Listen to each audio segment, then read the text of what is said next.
Muy buenas noches, muy buenas tardes y muy buenos días. Desde la ciudad de Berlín a las 11:27 de la noche comenzamos la transmisión número 166 de Demoliendo mitos de la política en vivo. Muchas gracias por acompañarnos. Por ustedes y para ustedes realizamos nuestro trabajo. Recuerden que a través del pulgar arriba, a través del like y de la difusión de nuestros videos, a través del clic en compartir, nos ayudan muchísimo contra la incesante censura en esta plataforma. En esta transmisión vamos a establecer el foco en la incursión militar de las Fuerzas Armadas ucranianas en el Oblast ruso de Kursk. La transmisión de hoy va a presentar tres partes. En la primera parte vamos a realizar una descripción en detalle tanto de las acciones ofensivas de las Fuerzas Armadas ucranianas como de las acciones defensivas de las Fuerzas Armadas rusas. En segundo lugar, en la segunda parte vamos a deliberar sobre los presuntos objetivos de esta incursión militar. Y en tercer lugar, en la parte final de esta transmisión, vamos a realizar un balance, vamos a realizar una conclusión sobre esta incursión en el contexto de el conflicto a gran escala, tanto en Ucrania como en el territorio europeo, como en el escenario geopolítico europeo. Así que esas las tres partes: descripción, análisis de los objetivos y conclusión. Acompáñennos hasta el final. Vamos a presentar mucha información y muchos mapas también. Así que no nos abandonen. Paciencia, paciencia, paso a paso. Vamos a recorrer esta transmisión. Comencemos entonces con la descripción, con lo primero. Aquí nos va a ayudar el mapa habitualmente utilizado en todas nuestras transmisiones cuando presentamos operaciones militares. Naturalmente, el mapa de Ucrania. La incursión comenzó el día 6 de agosto, el pasado martes, en la madrugada, con el cruce de alrededor de 1.000 efectivos ucranianos de manera inesperada y sorpresiva en la región conocida como Kursk, en el Oblast de Kursk, a la altura de Sumy, por aquí, la ciudad de Sumy, en territorio ucraniano, sobre la cual tiempo atrás deliberábamos sobre la cual los analistas deliberaban respecto a la posibilidad de una ofensiva rusa meses atrás. Finalmente, la ofensiva rusa comenzó más al sur, en el Oblast de Belgorod, por aquí.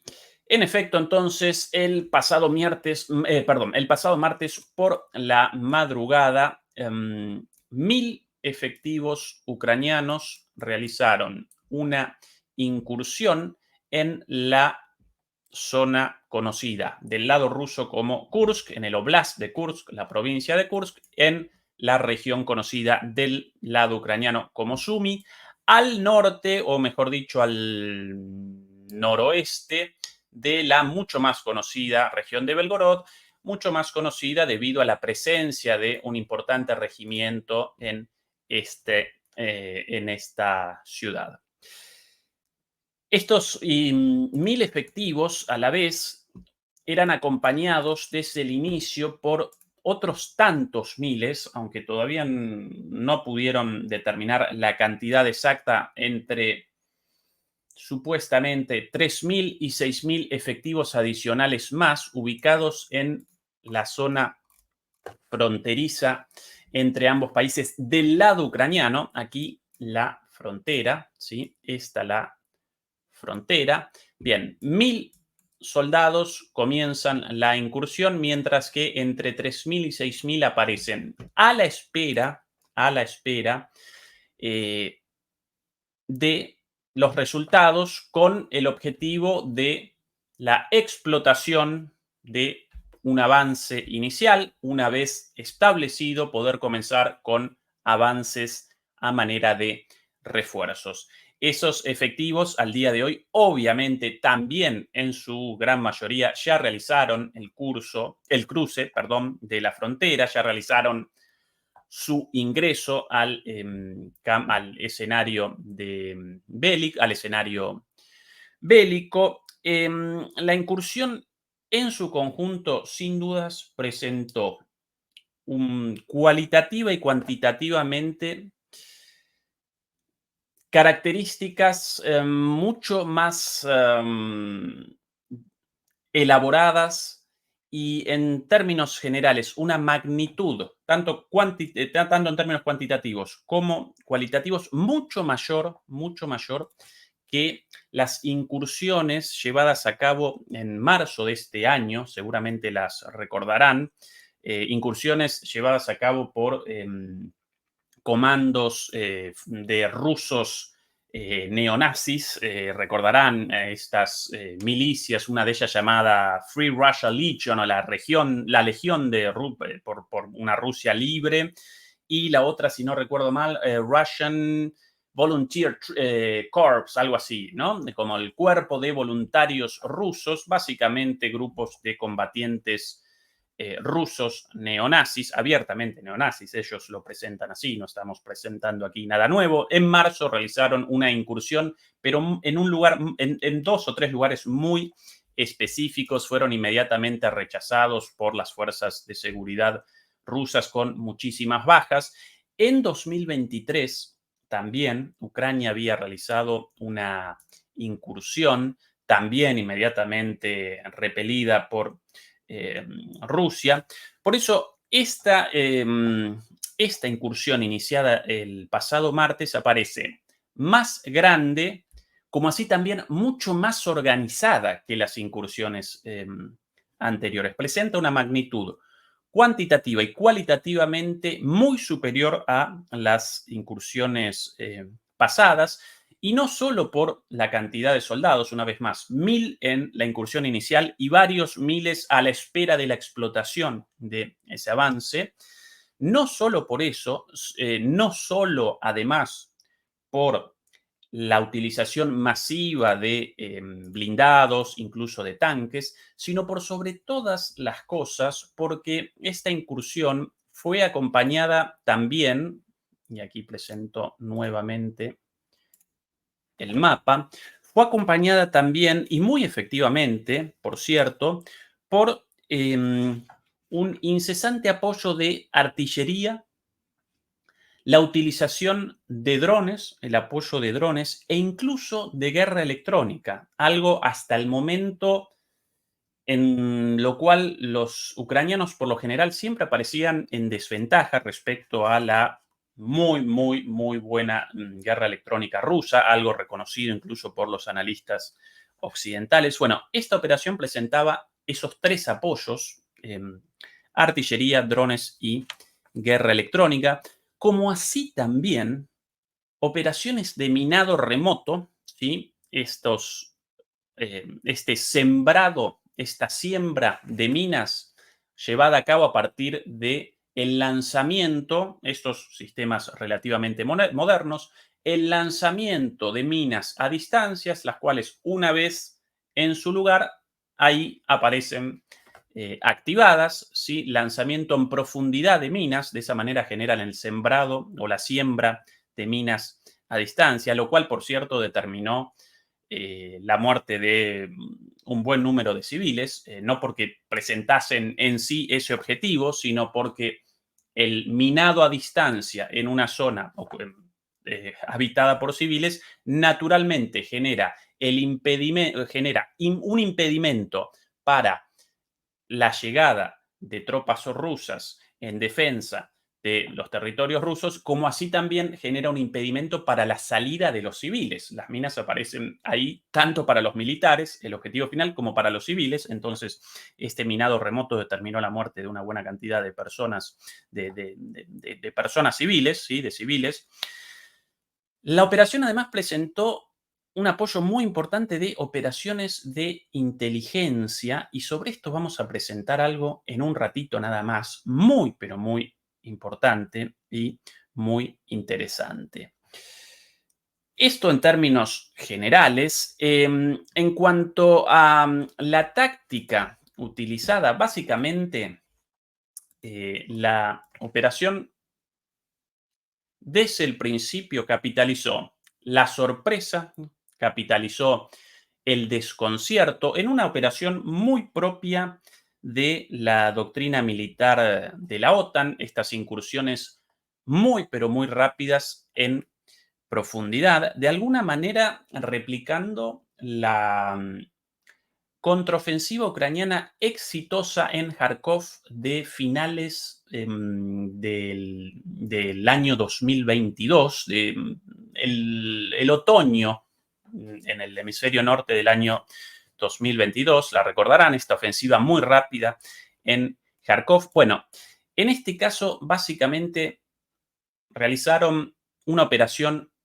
prácticamente calcada en ese sentido, con una penetración muy, pero muy rápida de hasta 15 kilómetros, lo cual representa una cantidad muy considerable en una guerra de desgaste. Pero claro, esta zona parecía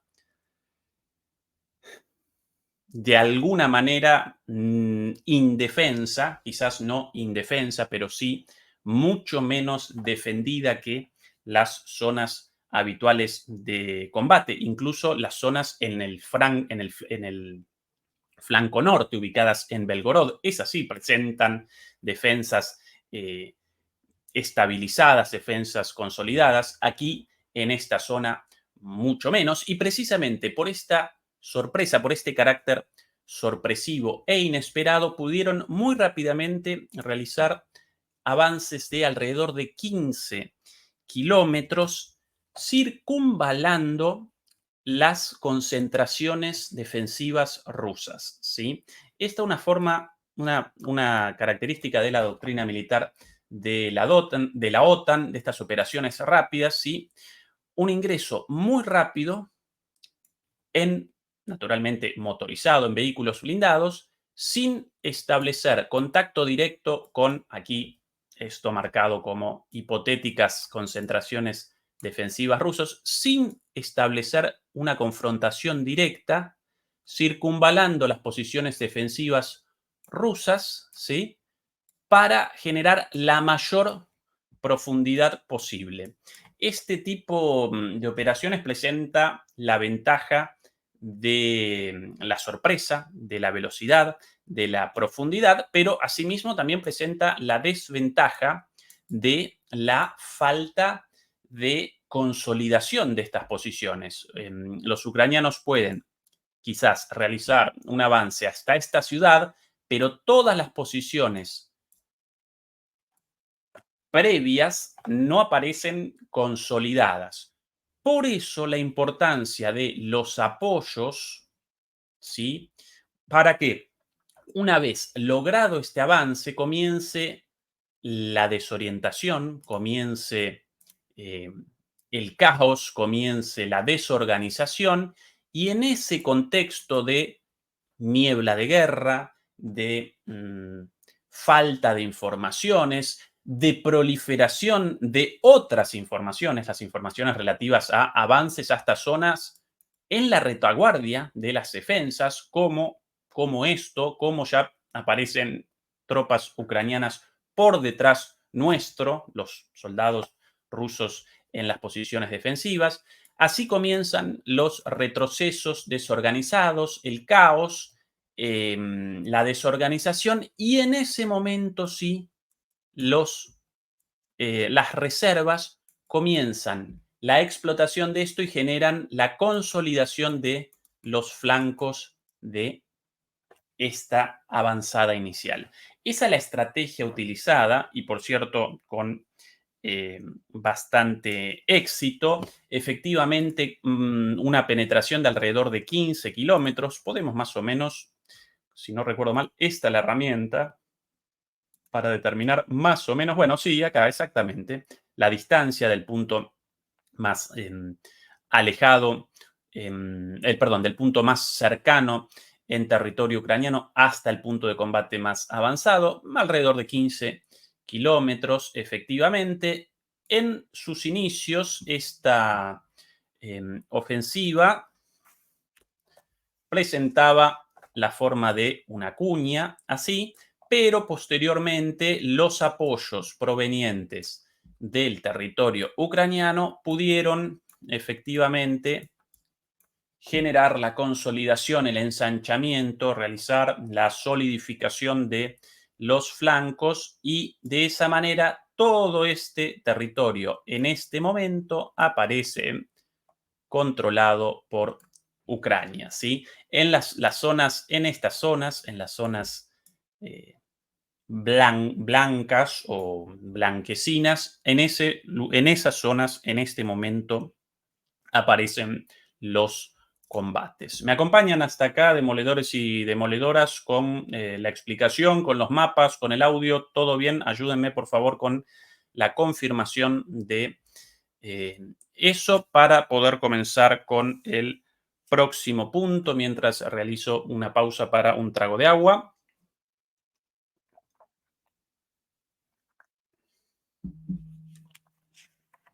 Bien, por ahí me ayuda Marco Rolando Aguirre, todo ok, y Silvana Santillán con unos aplausitos. Muchas gracias. Bien. Bueno, próximo elemento de análisis. Una operación de estas características, por definición, está caracterizada, una vez más, por la sorpresa, por su carácter inesperado y como consiguiente por una muy, pero muy densa niebla de guerra.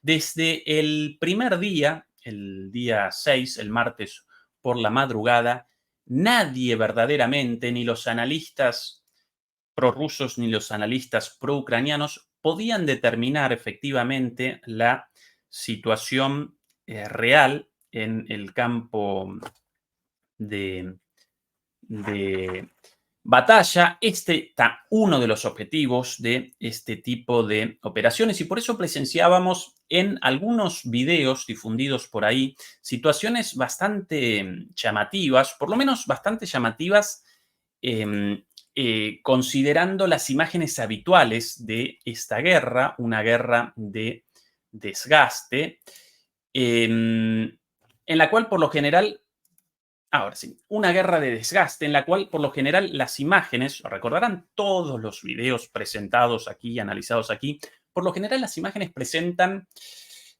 un escenario total y absoluto, un escenario de devastación total y absoluta. Los edificios aparecen destruidos, las ciudades aplanadas. Bueno, aquí no, aquí aparecían imágenes, videos de quizás, recuerdo uno ahora, de una señora mayor, una viejita, en su jardín, de alguna manera realizando tareas de jardinería, mientras los blindados recorrían rápidamente su calle, ¿sí? Esto responde una vez más a este carácter inesperado, sorpresivo y a esta niebla de guerra. La gente ni siquiera aparece al tanto, la gente del lugar, mientras de repente una incursión recorre sus territorios. Y por este objetivo, muy inteligentemente también, los ucranianos comenzaron una operación de inteligencia a lo largo de los últimos 2 días, realizando llamadas a la gente, a los habitantes de estas zonas en nombre de las Fuerzas Armadas rusas, ¿sí? imitando la voz de un oficial ruso, llamando a las casas, a los habitantes, para que comenzaran la evacuación, y no solo la evacuación de los territorios ubicados directamente en toda esta zona, sino mucho más aún los territorios, las, básicamente las conglomeraciones urbanas bien lejos de esta zona, de manera de generar una huida, ¿sí? En realidad, esta primera flecha mal, estas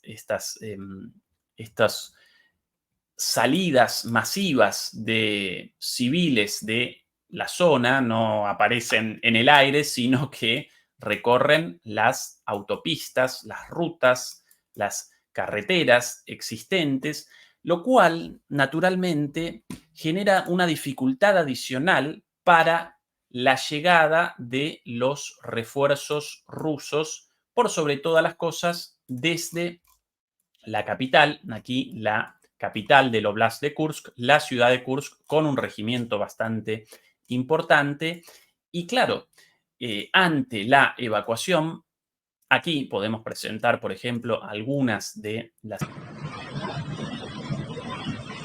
de los congestionamientos, estas filas indias eternas de personas abandonando sus ciudades, abandonando sus pueblos, abandonando sus hogares por este llamado a la evacuación de toda el área. Y esto generó muchísimas dificultades para el aprovisionamiento de recursos militares en la dirección opuesta, como así también otra situación, la cual vamos a presentar en minutos nada más. Pero quiero remachar esto, la niebla de guerra caracterizó, una vez más, remacho esto, la niebla de guerra caracterizó toda esta operación desde el principio, y los ucranianos capitalizaron esta situación de desorientación. En este sentido, sin lugar a dudas, acá apareció una falla en la inteligencia rusa de magnitud, ¿sí? La inteligencia rusa aquí no realizó su trabajo correctamente, porque de lo contrario habría vaticinado una operación de este tipo, de alguna manera habría realizado un anuncio preventivo respecto a la conglomeración de tropas para una operación de este tipo. Eso no apareció, por ende las defensas rusas aparecían sorprendidas, aparecían fuera de, en estado, no aparecían en estado de alerta, ni siquiera preparadas. La respuesta en general, una vez más, por esta niebla de guerra, estuvo caracterizada por la lentitud. Rusia respondió muy lentamente. Recién durante el día de ayer y durante el día de hoy comenzaron los arribos masivos de militares y de vehículos blindados, como así también de, helicópteros, aviones y demás. Si bien los helicópteros y si bien la Fuerza Aérea respondió más rápidamente por su mayor velocidad de traslado, naturalmente, quizás las primeras respuestas aparecieron por ahí, pero en su conjunto Rusia respondió de manera bastante lenta, a tal punto que hasta el momento la situación no aparece controlada por completo. Desde el día de hoy por la mañana, e incluso en algunos casos también el día de ayer, finalmente comenzaron a aparecer las imágenes.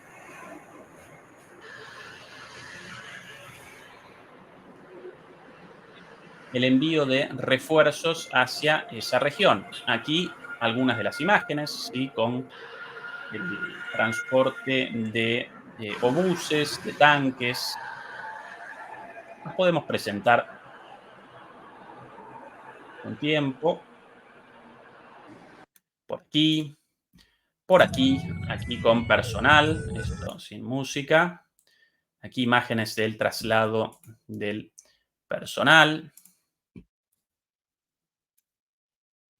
Muchas tropas, naturalmente.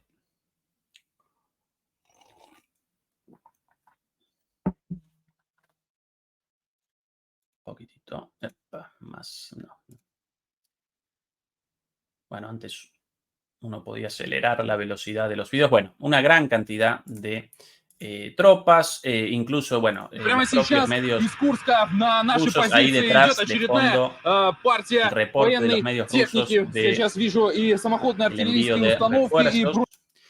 Este, si no recuerdo mal, el video de la evacuación. Bueno, esto aquí, incluso tanques también, ¿no? Enviados. Esto, aquí más imágenes. Todos estos videos comenzaron a proliferar desde hoy a la mañana, comenzaron a aparecer masivamente. Y si bien los seguidores de la guerra, no los analistas serios, sino los partidarios eh, eh, de las fuerzas rusas, la audiencia prorrusa, reaccionó con muchísima euforia y muchísimo orgullo frente a estas imágenes. En realidad, la difusión de estas imágenes representa una muy mala noticia para las Fuerzas Armadas rusas, representa un error. ¿Por qué? Porque esto genera muchísima información de vital importancia para los ucranianos, porque estas imágenes geolocalizadas aparecen, aparecen en un lugar del mapa, aparecen geolocalizadas y ayudan a los ucranianos a determinar la forma de el envío de refuerzos, porque no recorren el espacio vacío, sino que recorren las autopistas y las carreteras existentes, ¿sí? Por aquí, por aquí, por aquí, y de nuevo, y después una vez más al oeste en dirección hacia el sur. Una vez más, desde hoy muchas imágenes con el envío de refuerzos, pero esto representa un error por parte de Rusia haber convalidado la difusión de estas imágenes. Por otro lado, una vez más, y aquí recojo lo dicho anteriormente sobre esta operación de inteligencia con llamados a todos los habitantes del área lindera, ni siquiera de las zonas aledañas a la incursión, sino de un área mucho mayor, una evacuación masiva como producto de esta operación, por sobre todas las cosas desde una de las ciudades más importantes en el área, Rilsk, hacia el centro de Kursk, aquí la ciudad capital de la zona, y eso generó muchas dificultades en el traslado de los recursos, pero no solo eso, sino que además generó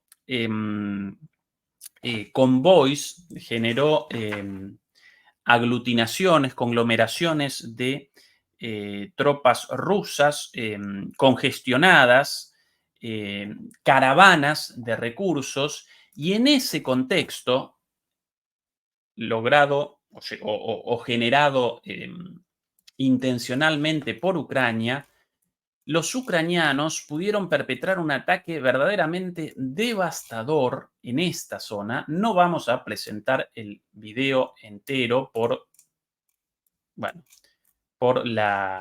lo truculento del video.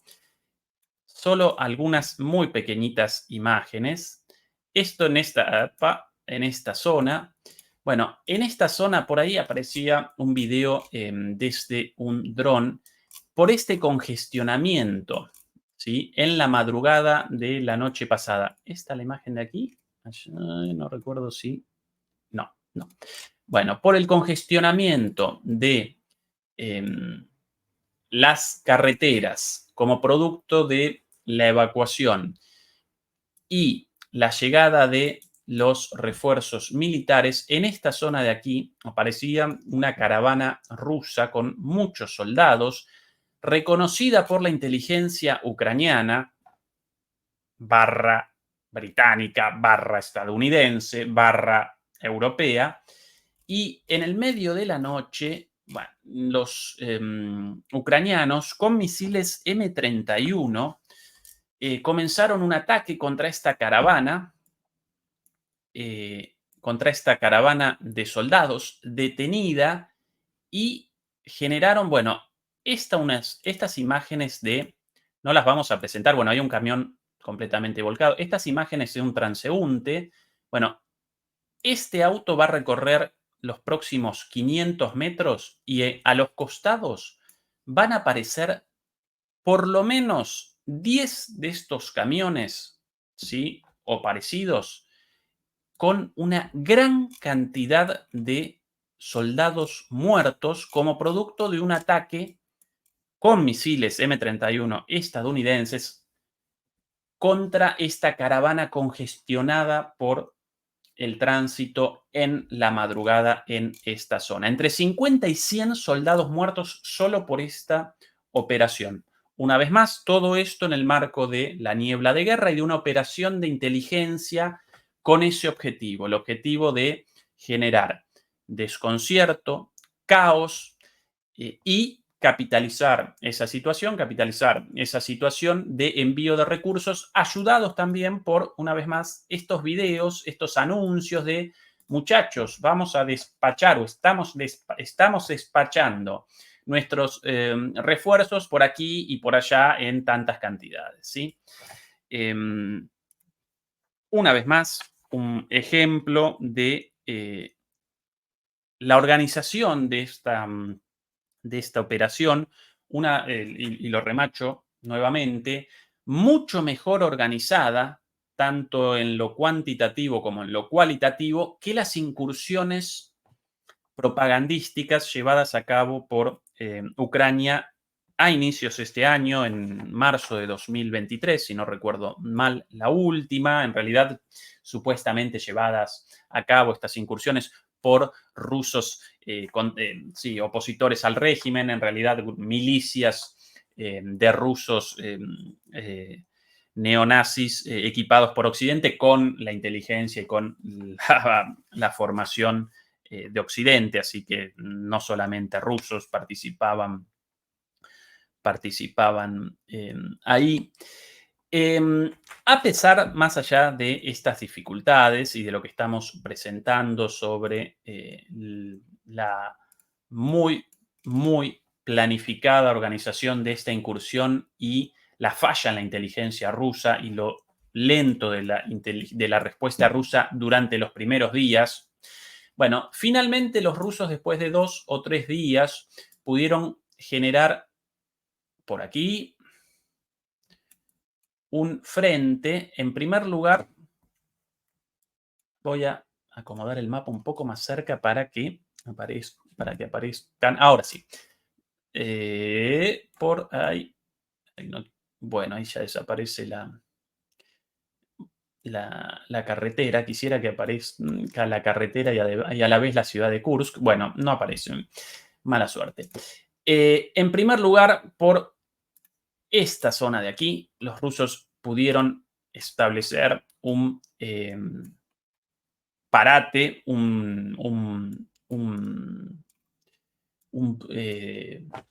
una barrera a los avances. En primer lugar, en la localidad de Bolshoya Soldatskoya, así lo llaman a esto, Joye y Koye lo llaman en esta zona de aquí, lo llaman Bolshoya Soldatskoya. Aquí el primer punto defensivo establecido por Rusia. ¿Podré así con todos? Bueno, las tropas provenientes del norte, de Kursk, finalmente pudieron desembarcar aquí, en primer lugar.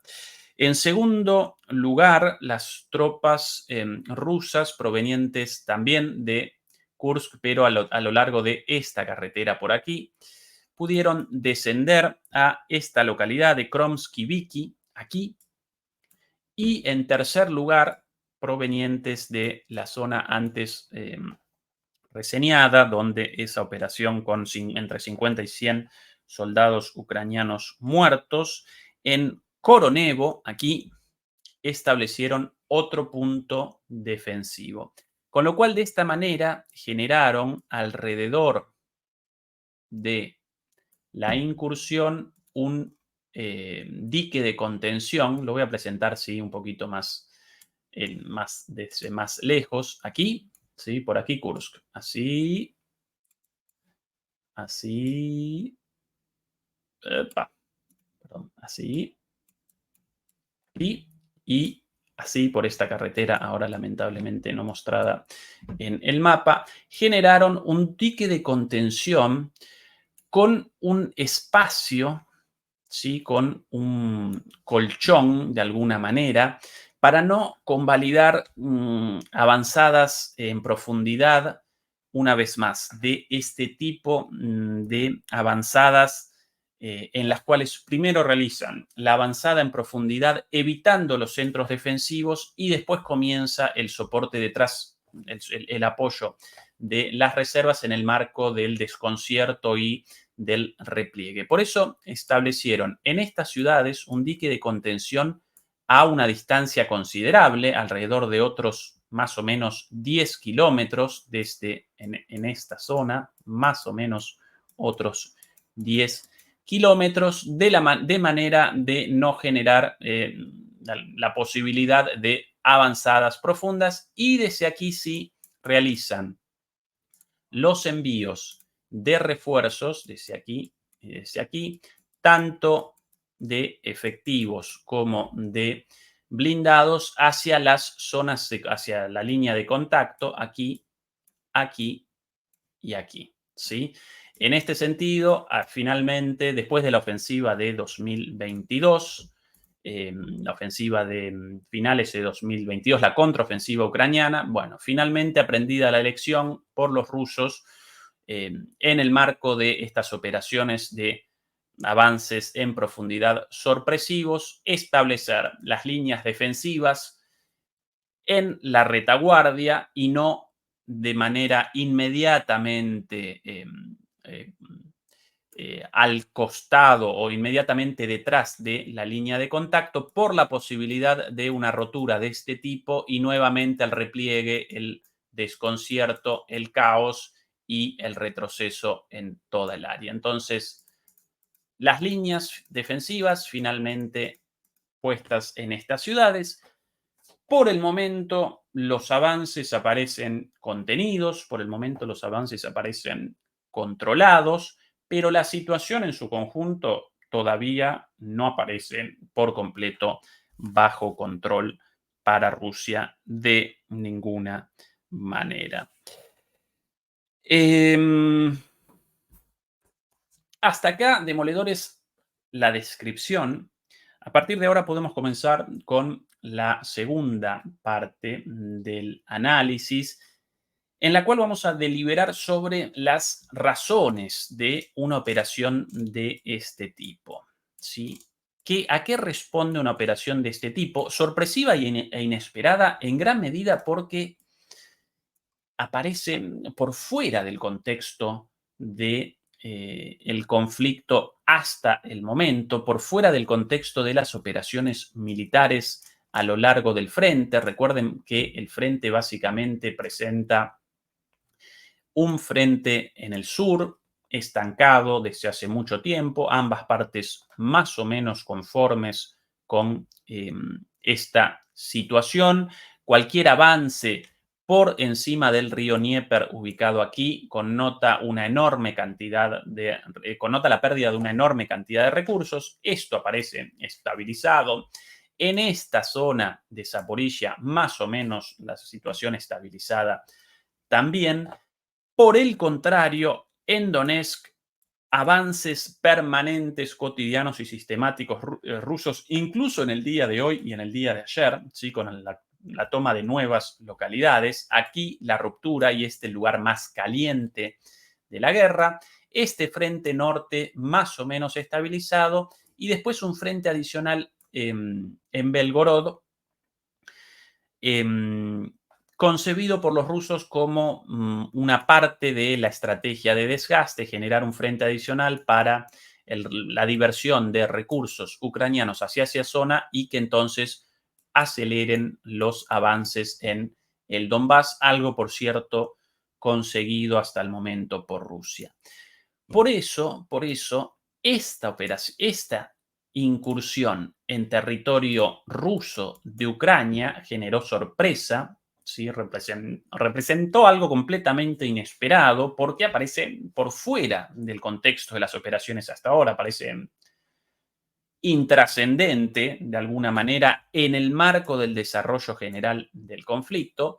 Por eso ahora queremos deliberar o podemos deliberar sobre los objetivos de algo tan fuera del contexto militar hasta ahora.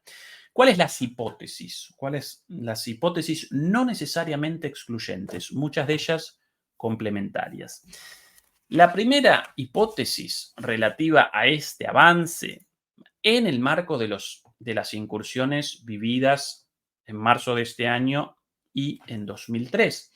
La primera hipótesis conceptualiza esta incursión como una operación de relaciones públicas, ¿sí? Como una operación de RRPP, así las llaman en la jerga las personas dedicadas a las relaciones públicas, para generar titulares, generar de alguna manera una opinión pública favoritaria en los países patrocinadores de Ucrania. Recuerden que esta guerra está caracterizada por la participación indirecta, entre comillas, de Occidente, de manera que Ucrania realiza los combates, pero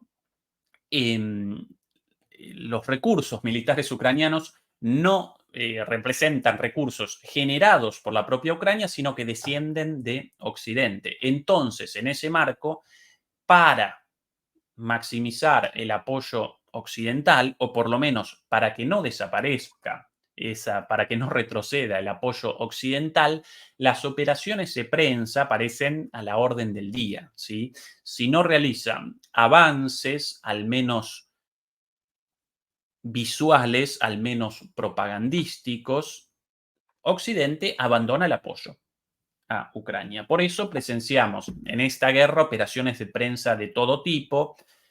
No vamos a caracterizar a la ofensiva de primavera del año pasado como una operación de prensa, porque en ese caso efectivamente quisieron equivocadamente, con gravísimos errores, quisieron realizar una ofensiva hacia, hacia el Mar Negro y no pudieron. No vamos a conceptualizar esa gran ofensiva ucraniana derrotada por Rusia como una operación de prensa, pero sí podemos recordar tranquilamente la locura de la operación anfibia en Gerson, en Krinky, la recuerdan, con una cantidad enorme de soldados muertos sin ningún sentido en esta zona de aquí, con el objetivo del cruce del Dnieper, para generar una cabeza de puente insignificante. Ahora ya ni recuerdo dónde este pueblito de Krinky, estas casitas, acá, Krinky, acá. Estas casitas ubicadas al otro lado del Dnieper, casitas dachas, las llaman los rusos, casitas de veraneo, una enorme cantidad de recursos de gente muerta para la toma de un pueblito y que eso pareciese como un éxito en tanto habían los ucranianos establecido una cabeza de puente por aquí.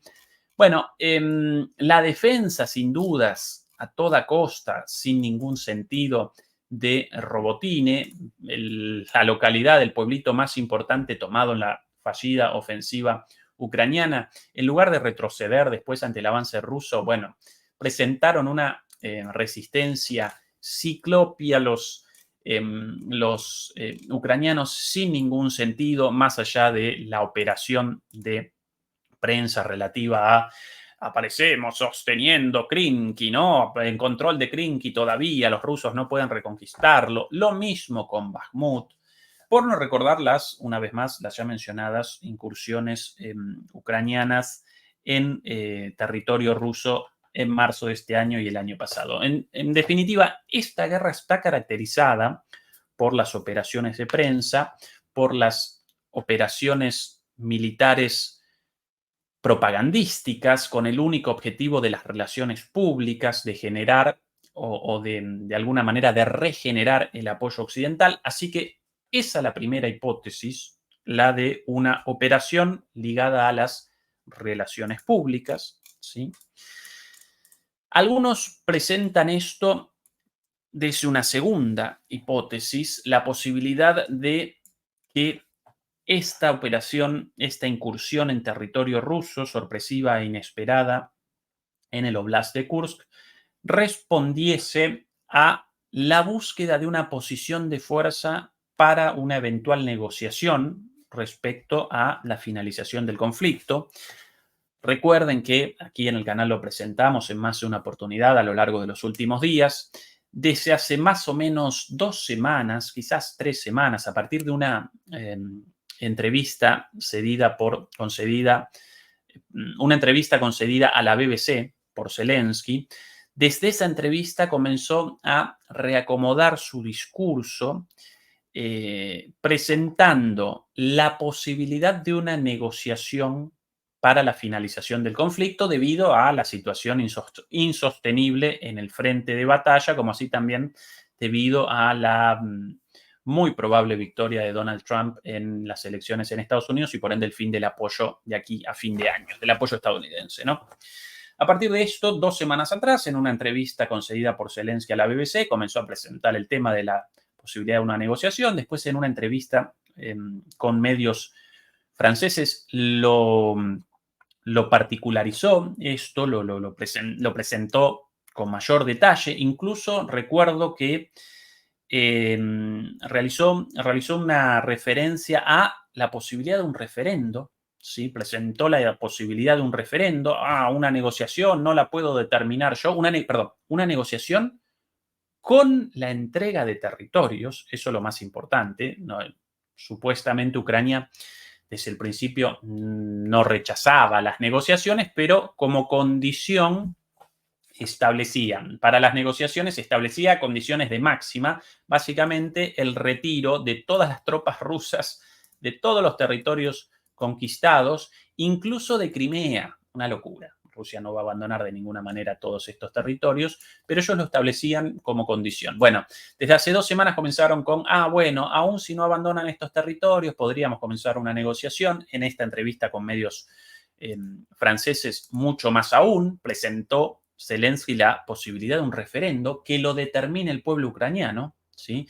Si pueden realizar un referendo sobre esto, también podrían realizar elecciones, ¿no? Podrían realizar las elecciones previstas para mayo de este año, por cierto, ignoradas olímpicamente. Pero bueno, presentaron esa idea, la posibilidad de un referendo para que el pueblo ucraniano determine si el gobierno de Zelensky comienza negociaciones a pesar de que los rusos no abandonen los territorios tomados. Así que esa es la segunda hipótesis, la posibilidad de haber comenzado esta ofensiva aquí con miras a generar una posición de mayor fortaleza para la negociación, ¿sí? La primera hipótesis, la de una operación de relaciones públicas, y esta otra, la de la negociación, la de una operación de cara a la negociación, no aparecen como explicaciones excluyentes, como hipótesis excluyentes. Las podemos, de hecho, concatenar como 2 dimensiones de lo mismo, ¿no? Como dos objetivos interrelacionados. En tercer lugar, por ahí apareció una hipótesis distinta y también interesante. Hasta aquí, yo sinceramente no puedo generar sentido del todo de esta operación. Todas las hipótesis, y ya vamos a presentar la tercera en un segundo, todas las hipótesis presentan argumentos bastante fundamentados y hasta el final de esta operación, por lo menos, no vamos a poder realizar un análisis interpretativo profundo de esto por la niebla de guerra y por un montón de otras cuestiones ligadas al secretismo de una acción de este tipo. Pero bueno, en tercer lugar, como tercera hipótesis, aparece la idea de haber generado un frente adicional para la distracción de recursos rusos utilizados muy efectivamente en Donetsk para estos avances permanentes de Rusia, para la explotación de esta ruptura en la zona del Donbass. Bueno, generar, en definitiva, un frente adicional aquí para que Rusia deba redireccionar recursos hacia ese frente adicional. Otra de las hipótesis, la tercera. En cuarto lugar, aparece una hipótesis para mí mucho menos probable, pero por el momento no descartable, ¿sí? Por el momento no descartable, relativa a la existencia de una operación ofensiva ucraniana mayor con el objetivo no de generar simplemente esta incursión en esta zona, sino con el objetivo principal de comenzar de aquí a poco tiempo una incursión, una operación militar mucho mayor en la zona de Zaporizhia, en esta zona por aquí, ¿sí? De alguna manera, una operación militar acá para la reasignación de recursos rusos, para la distracción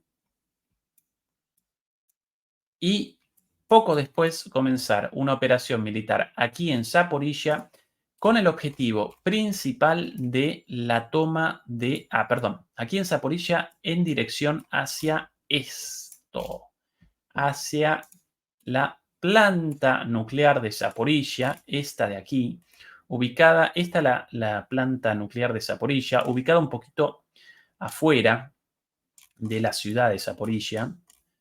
Aquí la ciudad de Zaporizhia, esta es una de las cosas quizás más confusas inicialmente. Ahí está la ciudad de Zaporizhia, ubicada a ambos lados del río Dnieper, de un lado y el otro.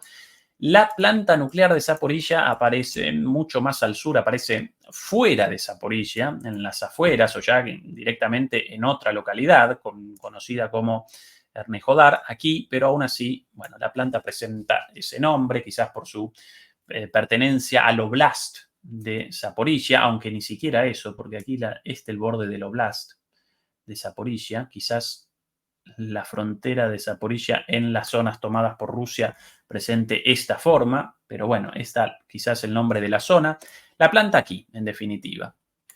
Esta la planta, entonces, cuarta hipótesis esto, lo de un ataque hacia Zaporizhia e incluso hacia otros lugares.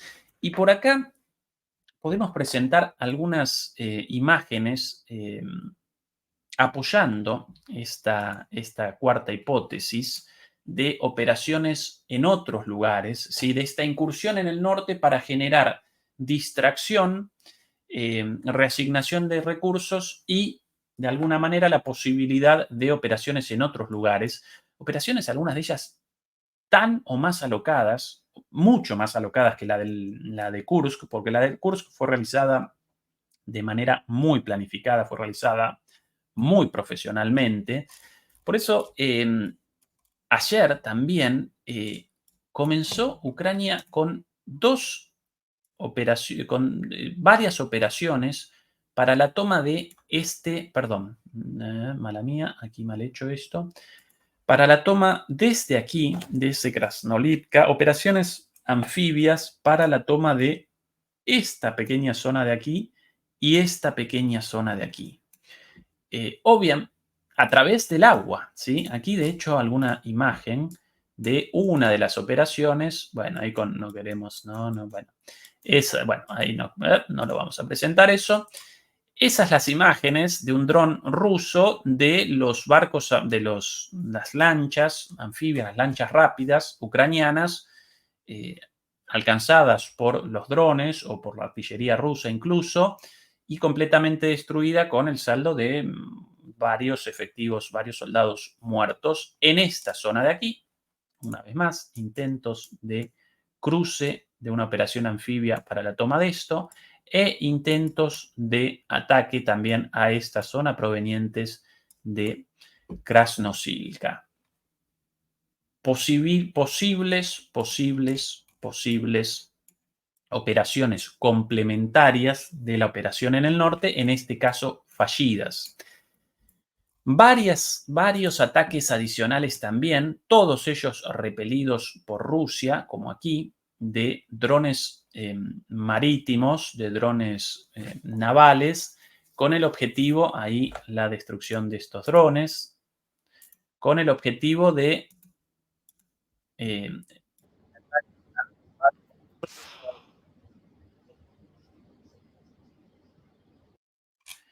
en total, si no recuerdo mal, bueno, qué lástima. Yo hace un ratito con eso por aquí abierto. Bueno, una cantidad bastante grande de operaciones suicidas, operaciones inesperadas, en la gran mayoría de ellas llevadas a cabo por drones, por sobre todas las cosas, por drones marítimos. Aquí la información, efectivamente. 26 operaciones en total, 19 en Belgorod, 7 en Lipetsk, 5 en Kursk, 4 en Briansk, 1 en Voronezh y en Oriol, y 7 operaciones de drones marítimos sorpresivas, quizás como complemento y quizás como parte de esta cuarta hipótesis, una vez más, de un ataque por el norte y a la vez muchos ataques por el sur como objetivo complementario o incluso como objetivo principal, utilizando la distracción del ataque en el norte. Acá voy a presentar uno de los videos de una de estos ataques, muy, pero muy espectacular. Este de aquí. Esto, un helicóptero disparando ahí el rebote de las balas en el agua, increíble. Disparando, atención a la explosión. Este lo presento nuevamente con la explicación. Aquí detectado un dron marítimo de estos en búsqueda de los barcos de las embarcaciones de combate rusas. El helicóptero comienza con los disparos de metralla, a ametrallar esta embarcación no tripulada, y en un momento genera el impacto. Los pilotos aparecen celebrando por una pequeña explosión y el impacto, pero eso genera la detonación de la carga explosiva y tremenda explosión. Atención, ahí el rebote de la bala en el agua, espectacular. Ahí el impacto, como, uy, qué bien. Y de repente la explosión tremenda. Bueno, esta es una de las muchas operaciones sorpresivas desactivadas por los rusos. Así que esta, la cuarta hipótesis. Y por último, quiero referenciar una quinta hipótesis como posible objetivo de todo esto, reseñada por uno de los asesores de Zelensky, de nombre... bueno, ahora no recuerdo de memoria el nombre, uno de los asesores más activos en Twitter, quien presentó esto como parte de una operación destinada a generalizar terror en la población, y de hecho algo de sentido presenta esta interpretación. No carece por completo de fundamento, no carece de sustancia, porque efectivamente esta acción telefónica de llamar a los habitantes de las zonas aledañas para que comiencen la evacuación, bueno, eso de alguna manera responde a la búsqueda de terror político, de generalizar el terror en la población, y que esto eventualmente es a la fantasía no solo de los ucranianos, sino una buena parte de Occidente, la fantasía de que en algún momento eso determine un cambio de régimen, el derrocamiento, revueltas populares, el derrocamiento de Putin y otras fantasías semejantes. Pero bueno, objetivo de guerra ideológica, generalizar terror en la población. Esa otra de las hipótesis. Recapitulo entonces: operación de relaciones públicas, operación militar enfocada en las relaciones públicas, la primera; operación militar tendiente a la negociación, la segunda; distracción de fuerzas del Donbass, distracción de fuerzas rusas del Donbass, la tercera; un ataque mayor hacia la planta de Zaporilla u otros objetivos, incluso también por ahí la versión de la búsqueda de un ataque hacia la planta nuclear ubicada en Kursk, cuarta hipótesis; y la quinta, esta de el terror, una operación en búsqueda de el terror en la población. Esas las 5 hipótesis, por cierto, no excluyentes, quizás todas ellas en parte ciertas, pero aún así muy llamativas. Aún así muy llamativas, una vez más, porque esto aparece por fuera, esta incursión aparece por fuera del contexto del conflicto hasta ahora, aparece fuera de contexto de alguna razón. A propósito, otro de los asesores rusos, Podolyak, seguramente conocido por todos ustedes, en una intervención ayer en la televisión ucraniana, acompañaba la segunda hipótesis en sus declaraciones, esta de la negociación, con las siguientes declaraciones: ¿reaccionan los rusos a algo distinto del miedo? No. Tenemos que darnos cuenta de una vez. La Federación Rusa percibirá cualquier compromiso como debilidad y como una disposición a arrodillarse frente a ella. ¿Cuándo podrán sentarse a la mesa de negociaciones? ¿Y cuándo seremos capaces de exprimir algo de ellos, conseguir algo? Solo si entienden que la guerra no va según su escenario. Bueno, estas las declaraciones de ayer de Podolyak, en sintonía con esta segunda hipótesis de la búsqueda de una posición de fuerza para la negociación. Así que, una vez más, otra de las hipótesis tampoco carente de fundamentos. Respecto a las reacciones hasta el momento, tanto Estados Unidos como la Unión Europea, incluso Alemania, acompañaron,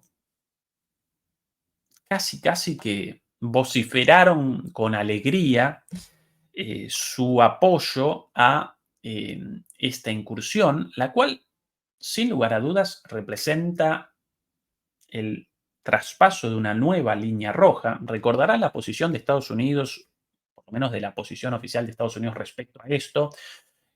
Los estadounidenses, convalidamos ataques en territorio ruso siempre y cuando esos ataques presenten un objetivo militar, no aparezcan destinados o dirigidos, ¿sí? Aparezcan dirigidos a aeródromos o aeropuertos desde los cuales los rusos realizan incursiones aéreas en territorio ucraniano, o que presenten como objetivo regimientos o concentraciones, instituciones militares utilizadas por los rusos para el ataque a Ucrania. Esa es la postura hasta ahora. Bueno, aquí en esta zona de Kursk, no aparecían infraestructuras militares, esa es la palabra correcta, infraestructuras militares, no instituciones militares. No aparecían infraestructuras militares utilizados por los rusos para ataques contra Ucrania, porque desde esa zona Rusia no realizaba ataques o no estaba realizando ataques hasta ahora. Sí, realizaban desde Belgorod, sí, realizaban ataques. Por cierto, los ataques de Ucrania contra Belgorod y contra población civil en Belgorod comenzaron mucho antes de esta supuesta aceptación de Estados Unidos hace algunos meses de ataques en territorio ruso. Pero más allá de esto, desde Kursk no realizaban ataques contra territorio ucraniano. Los rusos Por ende, esto aparece por fuera de lo aceptado hasta ahora por Estados Unidos.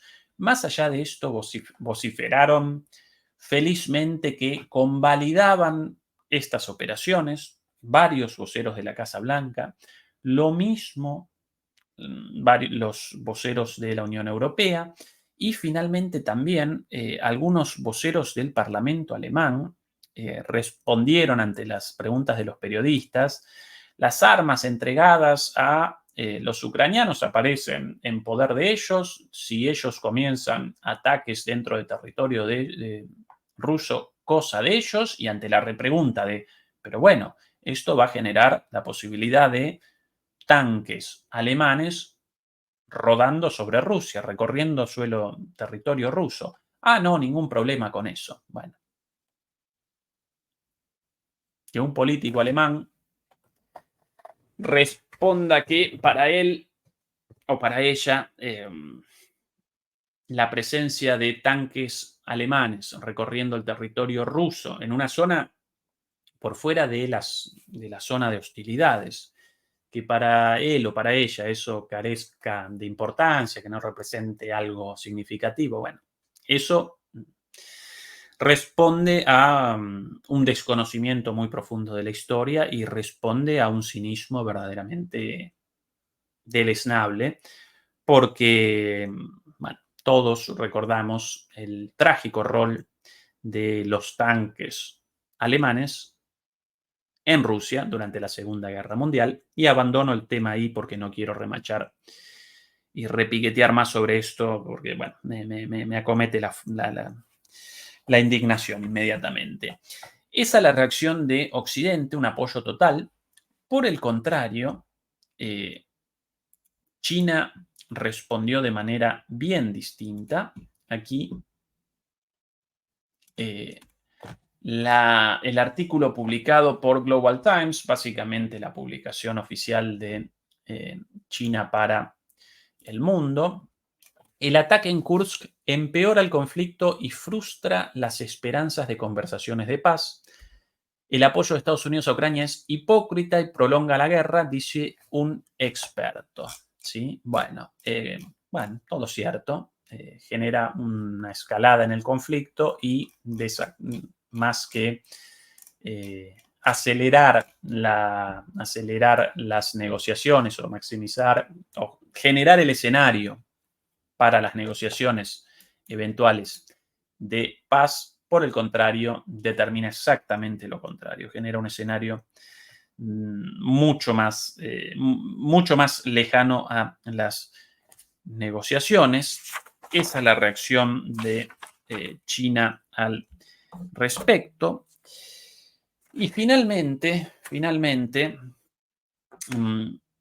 podemos comenzar con nuestro balance, con la tercera parte del análisis. Podemos comenzar el balance de esto, la conclusión. En parte, en contradicción con todo lo dicho hasta aquí, porque más allá de todas estas hipótesis reseñadas y explicadas recién sobre los posibles objetivos, y más allá de los éxitos de esta ofensiva, por lo sorpresiva, por lo inesperada, por la falla en la inteligencia rusa, por la lenta reacción de Rusia, por las bajas, generaron más bajas seguramente de lo previsto con este ataque contra una caravana de soldados rusos. Más allá de todo eso, en términos militares, esta operación ofensiva, esta incursión de las Fuerzas Armadas ucranianas en el oblast ruso de Kursk carece por completo de sentido en el marco del desarrollo general de la guerra, ¿sí? Incluso si los rusos no pueden reconquistar estos territorios de manera inmediata, sino recién después de algunas semanas, incluso de 1, 2 o 3 meses, para mí los reconquistarán antes, pero aun si no pudiesen eso, esa pequeña incursión, más allá de generar titulares, euforia entre los otanistas, no determina de ninguna manera un cambio en el desarrollo de un conflicto de desgaste en el cual Rusia realiza avances cotidianos en el frente más importante del conflicto, en el frente en el Donbass, en dirección hacia Pokrovsk y en dirección hacia Toretsk. ¿Sí? Ucrania presenta una situación cercana al punto de colapso en esta guerra de desgaste y aún con todo lo dicho respecto a los aparentes éxitos de esta incursión necesariamente aparece ligada a la utilización de recursos humanos, materiales, incluso propagandísticos, tarde o temprano perdidos, ¿sí? Recuerden el destino de todas las incursiones anteriores, pero muchos efectivos ucranianos, muchos soldados y combatientes ucranianos muertos. Según las estimaciones hasta ahora, ya habría generado esta incursión alrededor de 1.000 bajas entre los ucranianos. No carecemos por el momento carecemos de confirmación respecto a esto, carecemos de cifras certeras, pero una estimación de este tipo no parecería por fuera de lo lógico, considerando la virulencia de los ataques y la gran cantidad de frentes abiertos, como así también la enorme cantidad de recursos enviados por Rusia para la reconquista de esto. Con lo cual, esta operación en términos militares, en términos de generar un cambio en el desarrollo de la guerra, de una guerra de desgaste, en la cual Ucrania, con el apoyo occidental, no puede responder a los incesantes ataques rusos sobre la base de su industria militar y sobre la base de su capacidad de movilización de personal también. En ese contexto, esta operación carece de sentido y representa un desperdicio de recursos extremadamente valiosos para las Fuerzas Armadas ucranianas. ¿Sí? De esa manera, por lo menos, lo conceptualizamos nosotros. Una operación sin sentido y un desperdicio de recursos. Pero no solo nosotros realizamos esa interpretación, sino que muchos analistas occidentales también. Y por cierto, quiero presentar, por ejemplo, algunas de las visiones relativas a esto, como por ejemplo aquí, Julian Roepke, el analista militar eh, más importante de la publicación Bild, una publicación, un pasquín amarillista, la publicación, el periódico de mayor circulación en Alemania y uno de los de mayor circulación en el mundo, aún así un periódico de la llamada prensa amarilla o prensa de boulevard, un pasquín amarillista horrible, asqueroso.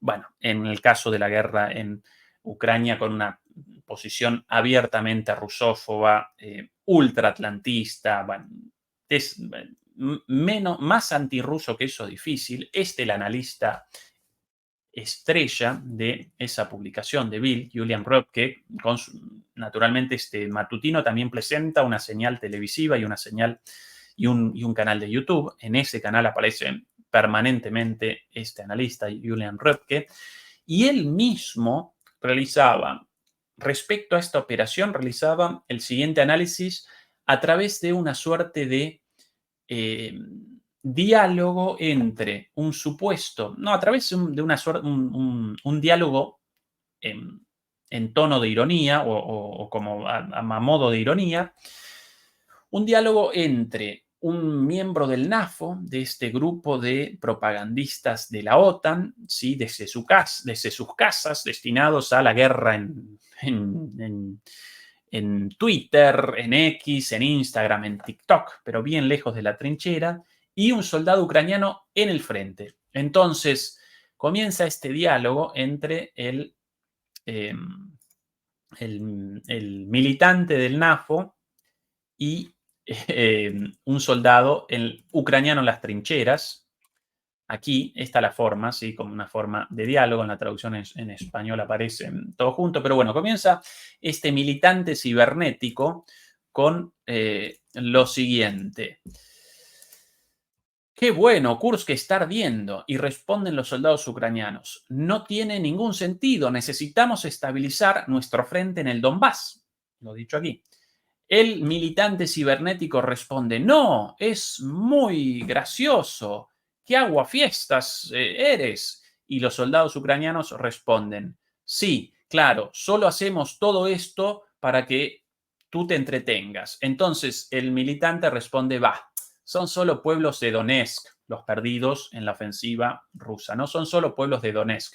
Y el soldado ucraniano responde, eso es Ucrania, ¿sí? Bueno, más obvio que esto, la crítica de un propio propagandista de la OTAN, acá rechazando esta ofensiva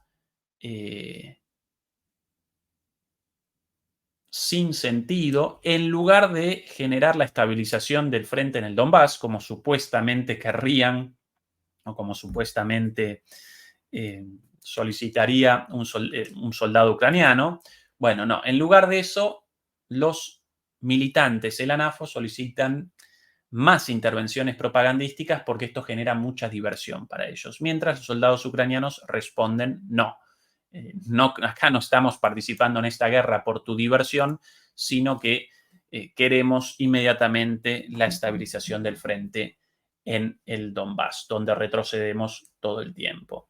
Esta es una de las visiones occidentales críticas de esta operación, pero no solo esa apareció en las últimas horas, sino también esta, por ejemplo, del New York Times, acá, otra. Ucrania lanza un inusual ataque terrestre transfronterizo contra Rusia. Según Moscú y analistas independientes, el martes tropas y vehículos blindados de combate ingresaron a la región de Kursk, en el oeste de Rusia. Las autoridades ucranianas no han hecho comentarios al respecto, pero en el cuerpo de la columna, en el cuerpo de este artículo, básicamente presentan esta incursión como una incursión propagandística, una inclusión de relaciones públicas sin el más mínimo sentido. Una vez más, según el New York Times, ¿sí? Y algo parecido también en otra publicación para nada sospechosa de simpatías con Rusia, The Economist, esta británica, ligada al conservadurismo británico, con la siguiente columna: Ucrania sorprende con una incursión de alto riesgo en Ucrania. La segunda batalla de Kursk está en pleno apogeo. En el desarrollo de la columna también caracterizan esta incursión como una locura prácticamente, pero aquí lo interesante, lo presento en un segundito, aquí lo interesante aparece en, lo quiero presentar de nuevo, porque acá presentan una visión adicional.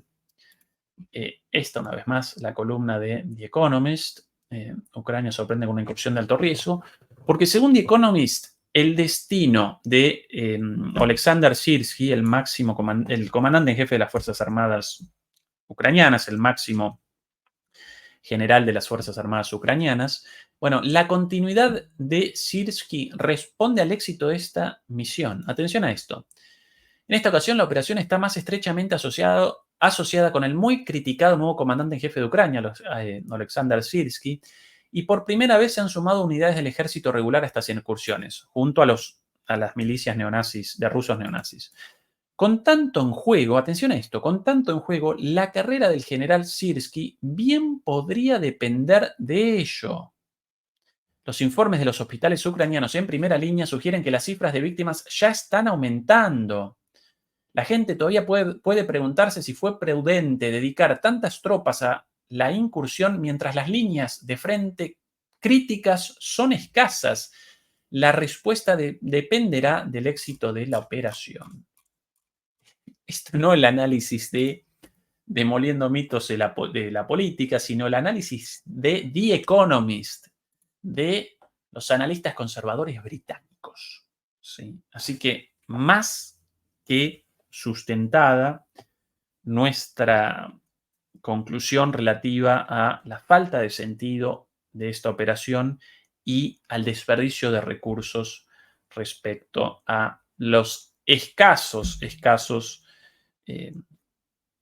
efectivos ucranianos y los escasos vehículos blindados, las escasas municiones, los quizás menos escasos drones, pero aún así en desventaja con respecto a la cantidad, la masividad de los recursos de los drones ucranianos. Así que los escasos recursos humanos y materiales de Ucrania destinados a esto carecen por completo de sentido. ¿Sí? Demoledores y demoledoras, por favor, como siempre, recuerden ayudarnos con el pulgar arriba. Recuerden, por favor, ayudarnos con la difusión a través del compartir. Si quieren acompañarnos periódicamente, con el clic en el botón de suscribir, nos pueden acompañar con una suscripción totalmente gratuita, y si realizan un clic en la campanita, entonces en teoría YouTube los participará cuando nosotros realicemos transmisiones, por cierto, prácticamente todos los días. Ayúdennos también a través del apoyo a nuestro canal secundario con unos analistas espectaculares de primer nivel. El día de hoy, Eduardo Bior y Fernando Moragón presentaron sus respectivos programas, sus respectivas transmisiones sobre la geopolítica y la geoeconomía global. Mañana Juan Antonio Aguilar, como todos los sábados, y el domingo el Doomer, Adrián Fernández. Bueno, desde el martes hasta el domingo una programación completísima en DMP Geopolítica, con analistas de primer nivel, Santiago Martínez, Sergio Martínez, Bruno Sversini, Adrián Celaya, bueno, los mencionados antes. En ningún canal, sinceramente, la cantidad y la calidad de los analistas de DMP Geopolítica. El enlace a nuestro canal hermano DMP Geopolítica aparece en la descripción, aparece abajo. En muchos medios en los cuales hasta ahora estos analistas podían presentar sus visiones, ya no aparecen, ya no los llaman, no están participando porque no los llaman, por distintas cuestiones, que cada quien realice sus averiguaciones, pero bueno, muchos de ellos ya no están apareciendo en los pocos medios críticos existentes hasta ahora, así que el único lugar para acompañar sus análisis aquí en DMP Geopolítica, no lo desaprovechen, ¿sí? Así que acompáñenos aquí en Demoliendo Mitos de la Política y en nuestro canal hermano DMP Geopolítica. Dicho esto, como siempre, mi agradecimiento a nuestra queridísima Beatriz Pulido, nuestra demoledora número uno en la moderación. También a Paola Vega, desde hace unos días nuestra nueva moderadora, ayudando también muchísimo en la moderación. Y dicho esto, finalmente redondeamos la transmisión. Queridos demoledores, queridas demoledoras, los queremos mucho. Hasta el día de mañana. Chao.